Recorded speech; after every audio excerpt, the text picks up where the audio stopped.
தமிழ்நாடே கேள்விப்பட்டிராத அதிரடி விலை குறைப்பு super Saravana stores. GT Holidays, South India's #1 travel brand. You know you are special when you're with GT Holidays.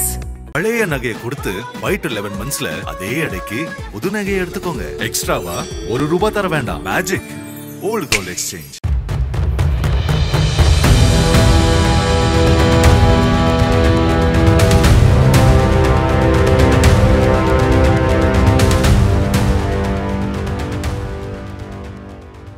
தலைநகர் டெல்லியின் செங்கோட்டை அருகே சுபாஷ் மார்க் சிக்னலில் கடந்த 10ஆம் தேதி மாலை 6:52 மணியளவில் ஹியூண்டாய் i20 கார் ஒன்று திடீரென பயங்கர சத்தத்துடன் வெடித்து சிதறியது.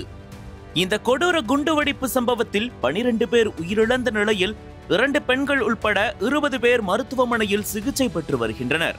இந்த விவகாரம் குறித்து டெல்லி காவல்துறை, FSL, NIA மற்றும் NSG அதிகாரிகள் தீவிர விசாரணை நடத்தி வருகின்றனர். இந்நிலையில் போலீசாரின் முதற்கட்ட விசாரணையில் பல திடுக்கிடும் தகவல் வெளியாகியுள்ளது. சம்பவம் நடந்த இடத்தில் இருந்த CCTV காட்சிகளை கைப்பற்றிய போலீசார் அதனை ஆய்வு செய்ததில் வெடித்து சிதறிய காரை ஓட்டியது காஷ்மீர் மாநிலம் புல்வாமா பகுதியை சேர்ந்த மருத்துவர் உமர் முகமது என்பது தெரிய வந்துள்ளது. மேலும் காரை வெடிக்க வைக்க அம்மோனியம் நைட்ரேட், எரிபொருள், எண்ணெய் மற்றும் டெட்டனேட்டர்கள் உள்ளிட்டவை பயன்படுத்தப்பட்டிருக்கலாம் என்பது விசாரணையில் கண்டுபிடிக்கப்பட்டுள்ளது.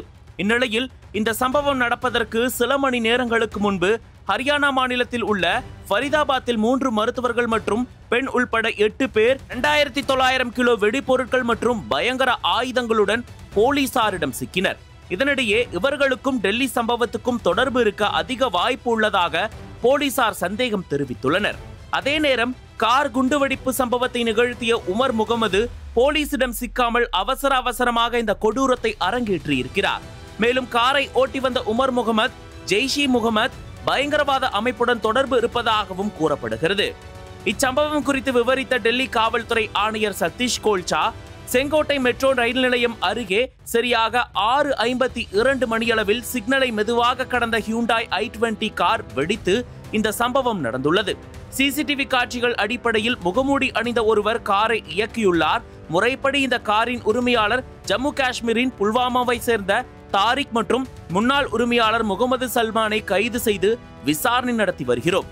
இந்த சம்பவத்திற்கு ஃபரிதாபாத் பயங்கரவாதிகள் வெடிபொருட்களுடன் கைது செய்யப்பட்டவர்களுக்கு தொடர்புள்ளதா என விசாரணை மேற்கொண்டு வருகின்றோம். சம்பவத்தை தொடர்ந்து பஹர்கஞ்ச், தரியாகஞ்ச் மற்றும் சுற்றியுள்ள பகுதிகளில் உள்ள விடுதிகள் மற்றும் முக்கிய இடங்களில் ஆய்வு செய்ததில் சந்தேகத்திற்கிடமான 4 பேர் கைது செய்யப்பட்டு விசாரணை நடத்தப்பட்டு வருகிறது என தெரிவித்தார்.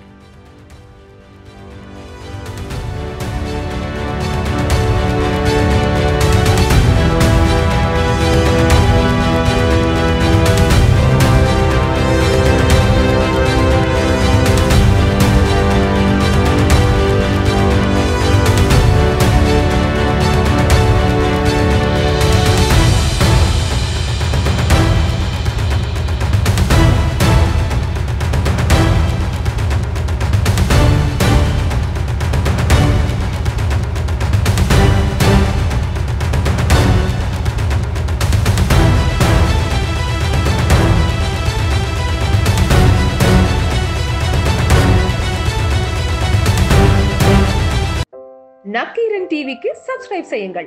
உங்கள் ஆதரவே எங்கள் பலம். ஆசிரியர்களுக்கு நண்பனாகவும் மாணவர்களுக்கு ஆசானாகவும் திகழும் தேர்வு வழிகாட்டி. ஒவ்வொரு பாடத்திற்கும் அனுபவமிக்க ஆசிரியர்களின் துல்லியமான தெளிவான விடைகள். CNC இருக்கு, தேர்வு பயம் எதற்கு? இது தீரன் பப்ளிஷிங் ஹவுஸ் விற்பனை வெளியீடு.